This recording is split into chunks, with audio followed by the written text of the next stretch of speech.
ناظرین و سامعین، السلام علیکم ورحمۃ اللہ تعالی وبرکاتہ۔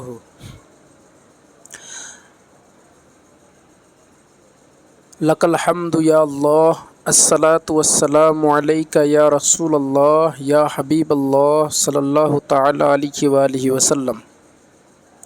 مسئلہ اذان و اقامت ایک معتدل نظریہ، سلسلہ وار آڈیو بک لیکچر سیریز زیر اہتمام مولانا سید محمد عبد الواسع حسینی بخاری چشتی المعروف امان اللہ نورانی۔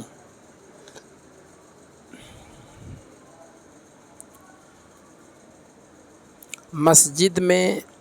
ذکر بالجہر کی ممانعت۔ بعض حضرات مسجد کے اندر خطبہ کی اذان کو اس لیے بھی منع کرتے ہیں کہ ان کے مطابق مسجد میں ذکر بالجہر ممنوع ہے اور اذان بھی ذکر بالجہر کی ایک قسم ہے، لہٰذا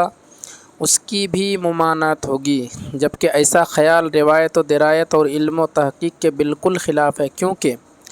مطلقاً مسجد کے اندر ذکر بالجہر کی ممانعت ہرگز نہیں ہے، بلکہ مسجد میں مطلقاً ذکر سے روکنے والوں کو قرآن نے ظالم کہا ہے۔ ارشاد باری تعالیٰ ہے، وَمَنْ أَظْلَمُ مِمَّن مَّنَعَ مَسَاجِدَ اللَّهِ أَن يُذْكَرَ فِيهَا اسْمُهُ وَسَعَىٰ فِي خَرَابِهَا۔ اس شخص سے بڑھ کر کون ظالم ہوگا جو اللہ کی مسجدوں میں اس کے نام کا ذکر کیے جانے سے روک دے اور انہیں ویران کرنے کی کوشش کرے۔ البقرہ 114۔ اس آیت کریمہ میں یہ کہا گیا ہے کہ جو لوگ مسجد میں اللہ کا نام ذکر کیے جانے سے روکتے ہیں وہ ظالم ہیں، اور اس میں ذکر عام ہے، اور اس میں ذکر عام ہے جو ذکر جہری اور ذکر سری دونوں کو شامل ہے۔ مزید یہ کہ احادیث سے بھی ذکر بالجہر کا ثبوت ملتا ہے، ان میں سے چند ملاحظہ ہوں۔ صحیح بخاری میں ہے،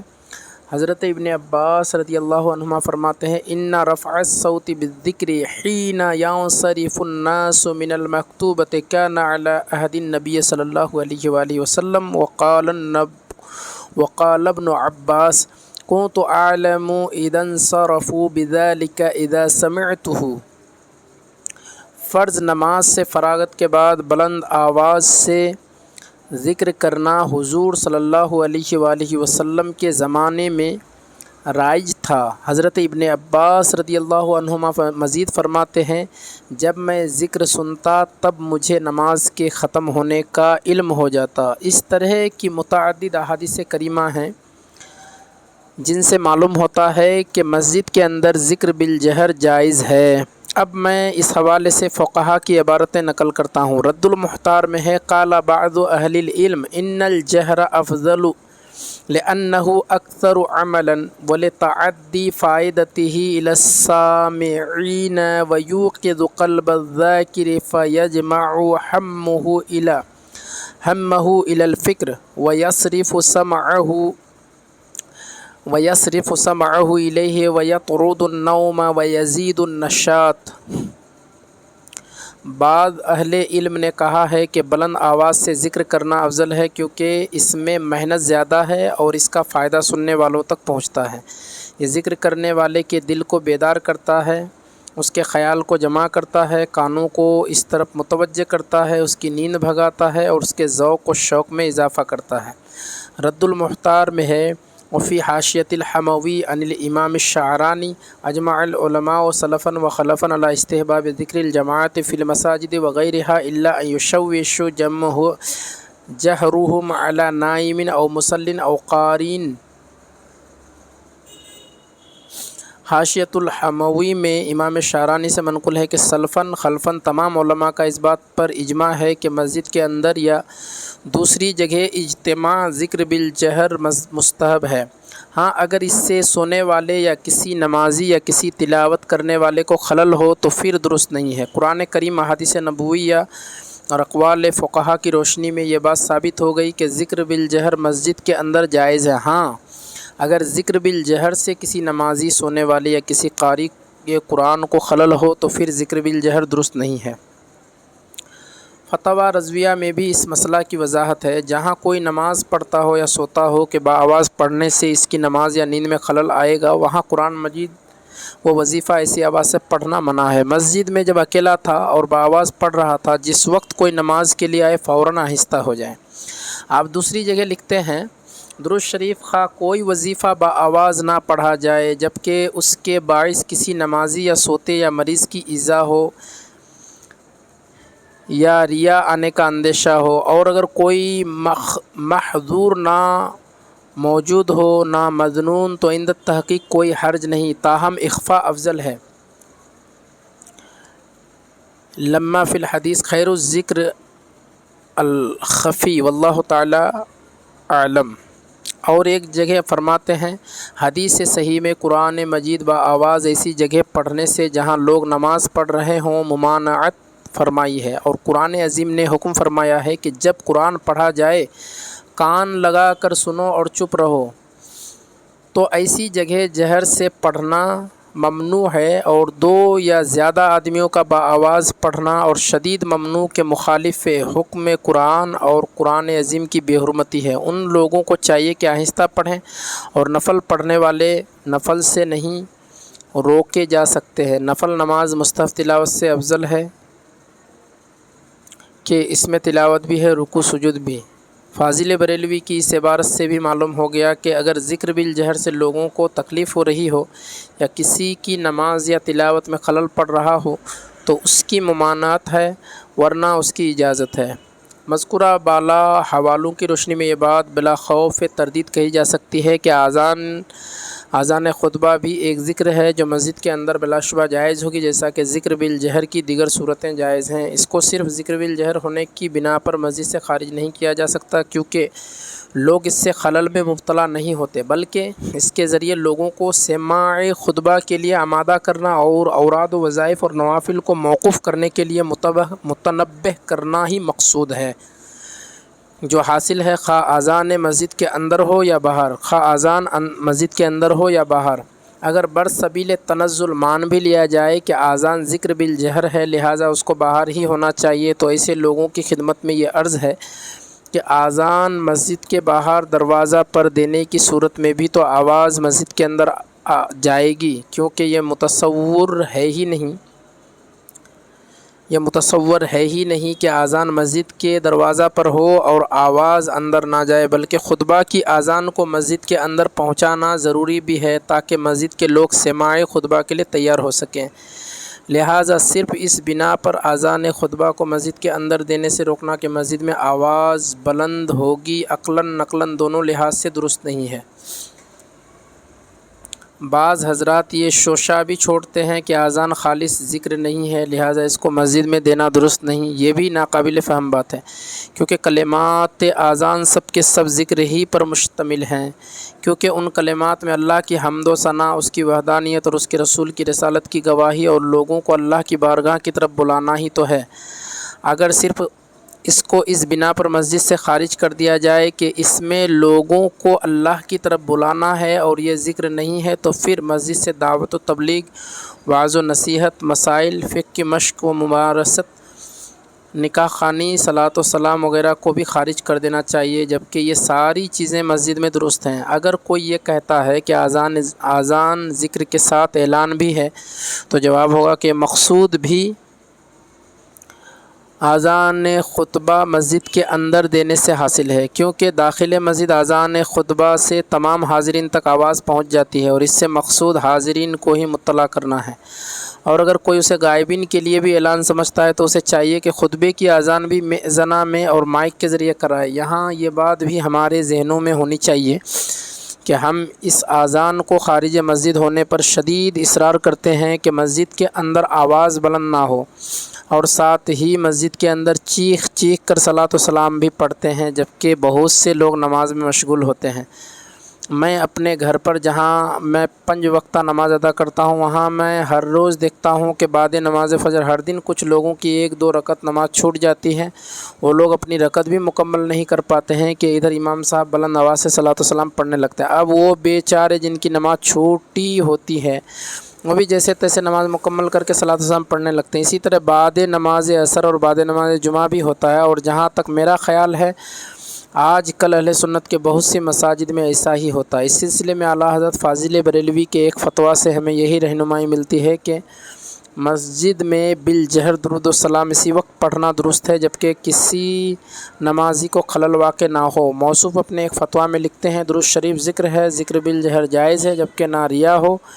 نہ کسی نمازی یا مریض یا سوتے کی ایذا، نہ کسی اور مصلحت شرعیہ کا خلاف۔ یوں ہی درود شریف بھی جہراً جائز و مستحب ہے، جس کے جواز پر دلیل اجماع کے قرات، حدیث و ذکر نام اقدس میں سلفاً خلفاً تمام ائمہ و علماء مسلمین صلی اللہ تعالیٰ علیہ وآلہ وسلم اسی آواز سے کہتے ہیں جتنی آواز سے قرات حدیث۔ سلفاً خلفاً تمام ائمہ علماء و مسلمین صلی اللہ تعالیٰ علیہ وآلہ وسلم اسی آواز سے کہتے ہیں جتنی آواز سے قرات حدیث و کلام کر رہے ہیں، اور یہ جہر ہے۔ واللہ تعالیٰ علم۔ یہاں یہ بات بھی دلچسپی سے خالی نہ ہوگی کہ محض حی علی الصلاۃ یا حی علی الفلاح جیسے الفاظ کی وجہ سے اذان کو مسجد سے باہر کیے جانے پر اصرار ہے جبکہ ان کلمات سے خیر کی دعوت مقصود ہے۔ میں یہ سمجھنے سے قاصر ہوں کہ ایسے لوگوں کے نزدیک ان مشاعروں اور محفلوں کے مسجد کے اندر ہونے کا جواز کس طرح ہوگا جو ہر دوسرے دن مسجد میں منعقد ہوتی ہیں۔ نذرانوں پر آنے والے خطباء اور شعراء کی ایک بڑی تعداد ایسی ہے جسے نہ دین پر عمل سے مطلب ہے، نہ دین کی صالح دعوت اور معاشرے کی اصلاح سے غرض۔ لفظوں کی بازی گری، مقابلہ آرائی، اپنے حریفوں کی ہجو گوئی اور بے ہنگم چیخ و پکار اور نعرہ و غوغا سے مسجد کی در و دیوار کو ہلا ڈالنے کی سعی نامشکور، یہ کون سا ذکر خالص اور ذکر صالح ہے جس کے لیے ہماری پیشانیوں پر بل نہیں پڑتے؟ اور جب مسجد کے اندر اذان خطبہ ہو جائے تو مسجد کا تقدس پامال ہو جاتا ہے۔ ببیں تفاوت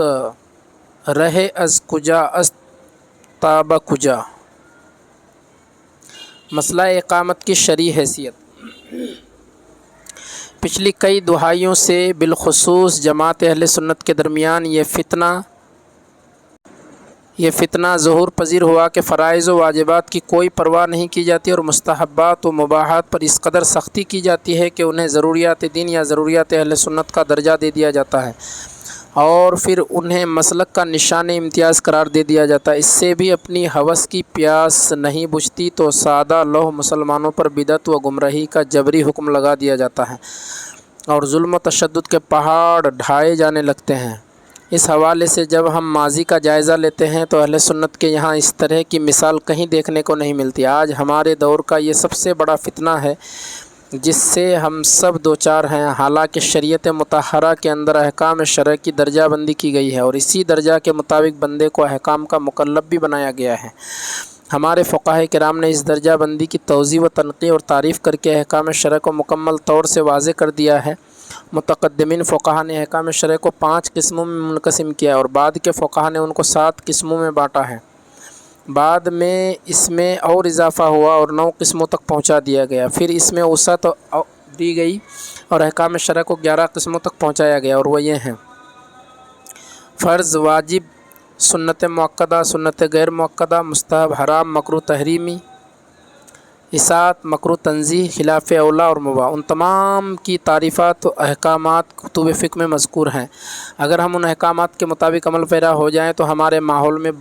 پیدا بہت ساری فتنہ سامانیاں اور نفرتیں خود بخود ختم ہو جائیں گی۔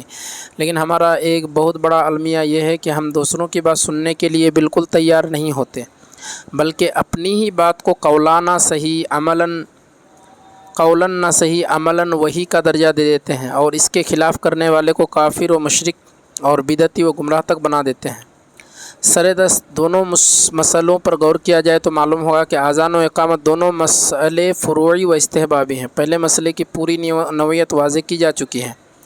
اب رہا مسئلہ اقامت، تو یہ بھی تمام فقہا کے نزدیک استحباب اور عدم استحباب سے تعلق رکھتا ہے۔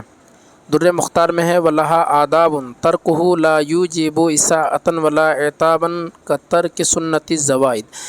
لَكِنَّ فِعْلَهُ أَفْضَلُ نَظَرَهُ إِلَى مَوْضِعِ سُجُودِهِ حَالَ قِيَامِهِ وَإِلَى ظَهْرِ قَدَمَيْهِ حَالَ رُكُوعِهِ وَالْقِيَامُ لِإِمَامٍ وَمُؤْتَمٍّ حِينَ قِيلَ حَيَّ عَلَى الْفَلَاحِ نماز کے چند آداب ہیں جن کا ترک نہ اطاعت کا موجب ہے اور نہ کسی عتاب کا۔ ان آداب کا چھوڑ دینا ایسا ہی ہے جیسا کہ سنن زوائد کا چھوڑ دینا، لیکن ان کا کرنا افضل ہے، جیسے نماز میں قیام کی حالت میں سجدہ گاہ پر نظر رکھنا اور رکوع کی حالت میں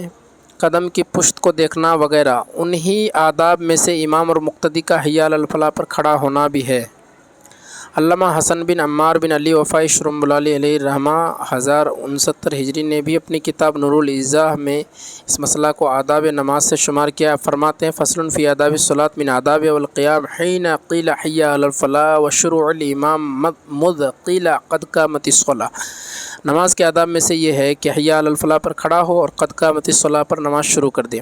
علامہ امجد علی اعظمی نے بھی بحر شریعت میں اس مسئلے کو مستحبات میں سے شمار کیا ہے۔ فرماتے ہیں جب مکبر حی علی الصلاۃ حی علی الصلاۃ کہے تو امام و مقتدی سب کا کھڑا ہونا، جب مکبر قد قامت الصلاۃ کہہ لے تو نماز شروع کر سکتا ہے، مگر بہتر یہ ہے کہ اقامت پوری ہونے پر شروع کرے۔ علامہ موصوف نے مستحب کی یہ تعریف کی ہے، ہر وہ شے جو نظر شرع میں پسند ہو مگر ترک پر کچھ ناپسندی نہ ہو، خود حضور اقدس صلی اللہ علیہ وسلم نے اسے کیا یا اس کی ترغیب دی یا علماء کرام نے پسند فرمایا، اگرچہ احادیث میں اس کا ذکر نہ آیا، اس کا کرنا ثواب اور نہ کرنے پر مطلقاً کچھ نہیں۔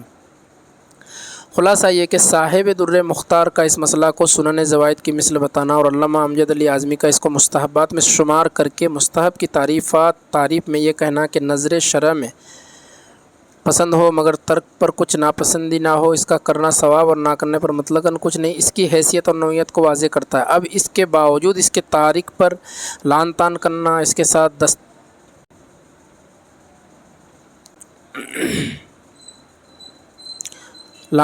اس کے ساتھ دست و گریباں ہونا، اس کو بے ادب اور گستاخ تک کہہ دینا، اس فرعی مسئلے کو بنیاد بنا کر کسی بھی خانقاہ یا شخصیت کو بدنام کرنا، ان سے قطع تعلق و روا رکھنا اور جماعت اہل سنت میں انتشار کو ہوا دینا کسی بھی باشعور اور دین و سنیت کے ہمدرد کے نزدیک وصولی اور فکری ہر اعتبار سے روا نہیں، بلکہ اجتماعیت کو تار تار کرنا اور امت مسلمہ کے شیرازہ کو بکھیرنا ہے۔ ہندوستان جیسے ملک میں جہاں مسلمانوں کے جان و ایمان پہ لالے پڑے ہیں، اس طرح کی باتیں کرنا لاشعوری طور پر غیروں کا ساتھ دینا ہے اور اسلام اور مسلمانوں کے لیے مشکلات پیدا کرنا ہے، والعیاذ باللہ۔ اس حوالے سے ماضی قریب کے زبردست محقق علامہ غلام رسول سعیدی نے نہایت معتدل رائے کا اظہار کیا ہے۔ آپ رقم تراز ہیں، حی علی الصلاۃ پر کھڑا ہونا مستحب ہے، اس لیے اس سے پہلے کھڑا ہونا مستحب کے خلاف ہے، اور حاشیہ طحطاوی اور اسی طرح عالمگیری میں جو اس کو مکروہ لکھا ہے، اس سے مراد مکروہ تنزیہی ہے اور دراصل یہ خلاف اولا ہے، اور قاعدہ یہ ہے کہ مستحب کے ترک پر ملامت نہیں کی جاتی، اس لیے جو لوگ اقامت کے وقت پہلے سے کھڑے ہو جائیں ان کو ملامت نہیں کرنا چاہیے،